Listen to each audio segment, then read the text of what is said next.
बारगौ फोरोंगिरि रुंसारि आचार्य अमरेन्द्र ब्रह्मनि गोसोखांथियाव जोंमा मुंनि बिसम्बि बेखेवदों।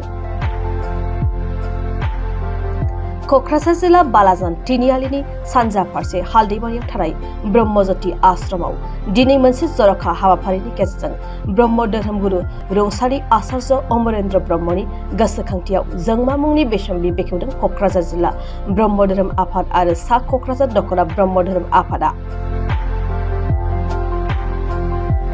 धोरोमगुरु अमरेन्द्र ब्रह्मनि होलांनाय बिहोमा आरो बिथांनि मावलांनाय हाबा हुखाफोरखौ अरायसम गोजोन लाखिनानै दोननो थाखाय क'क्राझार जिल्ला ब्रह्म धोरोम आफाद आरो सा क'क्राझार दख'रा ब्रह्म धोरोम आफादनि जथायै बानजायनायाव सेबखांनानै दिहुननाय जोंमा मुंनि बिसम्बिखौ दिनै बुद्ध पुर्णिमानि गोथार बुब्लियाव बेखेवना होयो क'क्राझार बिधानसभा बियाबनि एमएलए लरेन्स इस्लारिया।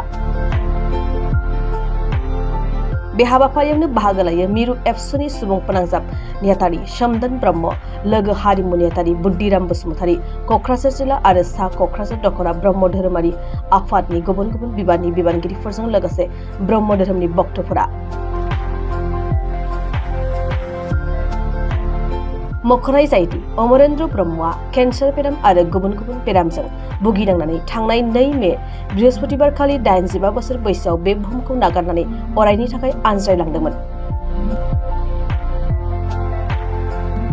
थांनानै थानाय समाव आचार्य अमरेन्द्र ब्रह्मआ फोरोंगिरि साख्रि मावनायजों लोगोसे ब्रह्म धोरोम फोसावनाय, समाजारि आरो बायदि बायदि गोबां धोरोमारि खामानि मावनायजों लोगोसे मिरु ब्रह्म धोरोम आफादनि बिबानगिरि महरैबो बिबान रुजुनदोंमोन। क'क्राझार जिल्ला ब्रह्म धर्म आफादनि लोगोसे सा क'क्राझार आन्चलिक ब्रह्म धर्म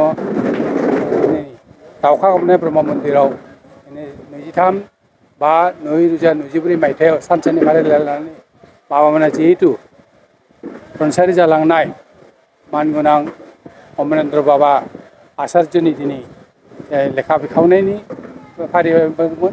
बे फारिलाइयाव जों गासैबो दुलाराय ब्रह्म धर्म आफादनिफ्राय दिनै मानगोनां नेहाथारि बाबा आरो लोगोसे लेङाइ आफादगिरि बाबा आरो गासैबो बाबामोननि गेजेरजों दिनै बेखावनाय हाबाफारिया जालांबाय।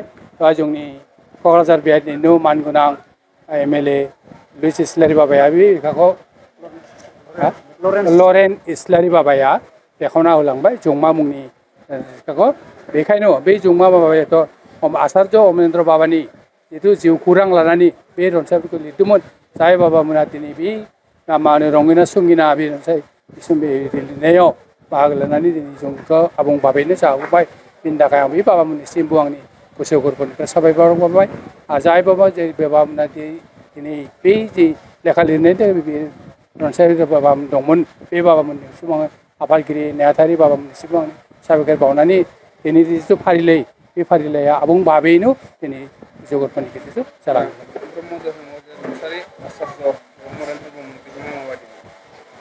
बिथां बाबाया दिनै समाजनि थाखाय अकल जोंनि क'क्राझार जिल्लाल' नङा, जोंनि दुलाराय ब्रह्म धर्म आफादनि गेजेरजोंबो दिनै बिथां बाबाया गावनि जिथु बिहोमा जिथु मा होनो बिथाङा दिनै मा बुंदों देबरगाव गोजौसिन साख्रि मावदोंब्लाबो बिथाङा दिनै बै खामानिफोरखौ मावजोबनायनि उनाव जोंनि दुलाराय ब्रह्म धर्म आफादनि धर्म फोसावनाय आफादाव खामानि मावलांदोंमोन।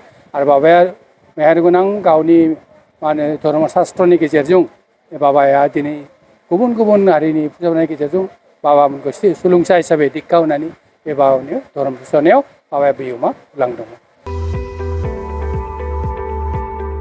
गोजौ सोलोंथाइ लानो गोसो जानाय HS आनजाद उथ्रिनाय फरायसाफोरनि थाखाय गोजोनथाव खौरां। जारागुरिनि गबिन्द बसुमतारी कलेजाव BSc सेमेस्टारनि थाखाय फरायसाफोरनि मुं थिसननाया सोलिगासिनो। 2024-25 सोलोंथाइ बोसोरनि थाखाय BSc सेमेस्टारनि मुं थिसननाया सोलिगासिनो दं गबिन्द बसुमतारी कलेजाव। बड'लेण्ड मुलुगसोलोंसालिजों गनायथि जानाय क'क्राझार जिल्लानि गसाइगाव महकुमानि सिङाव थानाय जारागुरिनि गबिन्द बसुमतारी कलेजा फरायसाफोरनि थाखाय एसेल' फिसावनो फरायसाफोरनि थाखाय मुं थिसननाय खाबु लानानै फैदों। गिबि मुं थिसनगोन 100 फरायसाफोरनि थाखाय माखासे स्पेशल अफारजों लोगोसे गुबुन गुबुन रोखोमनि बेसेन होनाङै क्लासफोर जेरै spoken English, self defence computer कर्सनि खाबुजों लोगोसे फरायसाफोरनि कलेजाव थांलाय फैलायनि थाखाय बेसेन होनाङै बास सिबिथायनि खाबु होनाय जायो। गोविन्द बसुमतारी कलेजा फरायसाफोरा गावनि गोसो बायदियै साबजेक्टफोरखौ सायख'नानै लानो हागोन।